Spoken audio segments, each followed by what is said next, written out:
नमस्कार, स्वागत है आप सभी का एनएफ न्यूज पर। मैं हूं आपके साथ रोहित।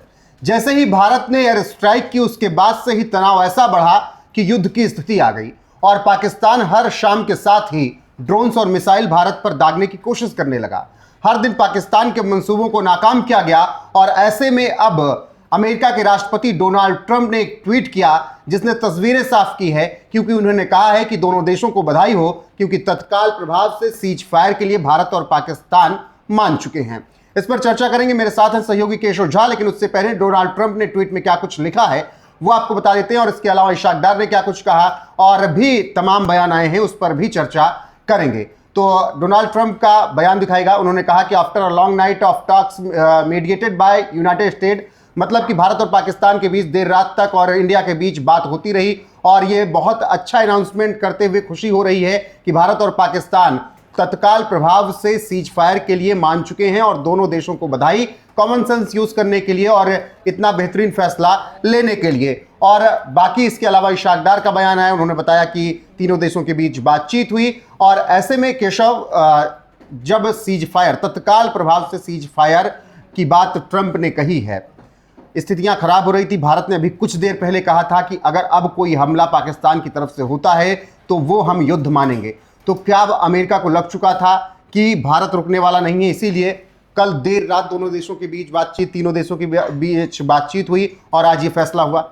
देखिए, जब आईएमएफ का बेल आउट पैकेज पाकिस्तान को दिया गया था तभी ऐसा लग गया था कि पाकिस्तान इस वक्त चाह रहा है कि युद्ध रोके। उसे मतलब डेस्परेट नीड में था कि उसको युद्ध रोकना पड़ेगा, क्योंकि उसकी इकोनॉमी, उसकी आर्मी इस कुव्वत की नहीं है कि वो युद्ध को आगे बढ़ा सके। पहले ही आपको पता है कि उस अपनी इकोनॉमी को सहारा देने के लिए उसने अपनी जो गोला बारूद है यूक्रेन को बेच चुका था ब्रिटेन के हवाले से। ब्रिटेन के थ्रू उसने गोला बारूद बेच दिया था, तो उसके पास 4 दिन से लड़ने की ज़्यादा कुव्वत नहीं थी। इसलिए लगातार ख्वाजा आसिफ हो चाहे इसाक डार हो, लगातार ये कह रहे थे कि भारत अगर हमले रोके तो हम पीछे हटने को तैयार हैं। इशारे दे रहे थे, सटल वे में कह रहे थे, लेकिन उनका यही कहना था कि भारत हमले बंद करे।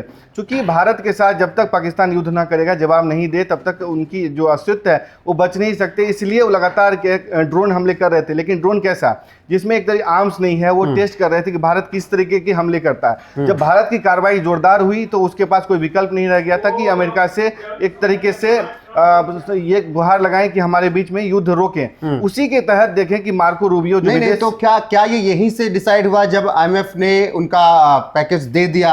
क्या इस बात पर चर्चा हुई होगी कि अगर युद्ध रुकता है, अगर अब सीज फायर का उल्लंघन पाकिस्तान की तरफ से नहीं किया जाता है, तभी आपको पैसा दिया जाएगा? क्या इन्हीं सब मुद्दों पर बात हुई होगी तभी फंड दिया गया? इस बात के पूरे संकेत मिले थे कि Bharat IMF bail out package का विरोध कर रहा था। लेकिन जैसे ही भारत एब्सटेन किया, बाहर निकल गया वोटिंग से, तभी ये पता चल गया था कि भारत चाह रहा है कि कम से कम पाकिस्तान को समझाया जाए, मध्यस्थता करे, कि पाकिस्तान को समझाए कि युद्ध रोके। एक तरफा जो कार्रवाई वो कर रहा है, भारत में जो आतंकवाद गतिविधियां करता है, भारत को जो जवाब देता है उसको रोके। भारत जैसे ही आईएमएफ का बेल आउट पैकेज उसे मिला, ये समझ में आ गया कि अमेरिका इस बीच में मध्यस्थता कर रहा है। भारत के सामने एक तरीके से शर्त रखी गई है, उसी के तहत पाकिस्तान हटने को तैयार हुआ है। देखिए, भारत की तरफ से अभी कोई बयान नहीं आया। अब जब विदेश मंत्रालय का बयान आएगा, सेना का बयान आएगा, तभी समझ में आएगा कि क्या कुछ मध्यस्थता की शर्तें तय की गई थी। हालांकि हमें भारत सरकार के बयान का इंतजार करना चाहिए था, लेकिन इसाक डार सामने आकर के कह रहे हैं कि भारत और पाकिस्तान मध्यस्थता के लिए राजी हो गए। तो अब देखना होगा कि भारत की तरफ से अपनी प्रेस कॉन्फ्रेंस में क्या कुछ बताया जाता है। क्या सीज फायर हो रहा है जो ट्रंप ने कहा है? अगली अपडेट आप तक जरूर पहुंचाएंगे। फिलहाल के लिए अभी इस वीडियो में बस इतना ही। बने रहिए हमारे साथ। नमस्कार।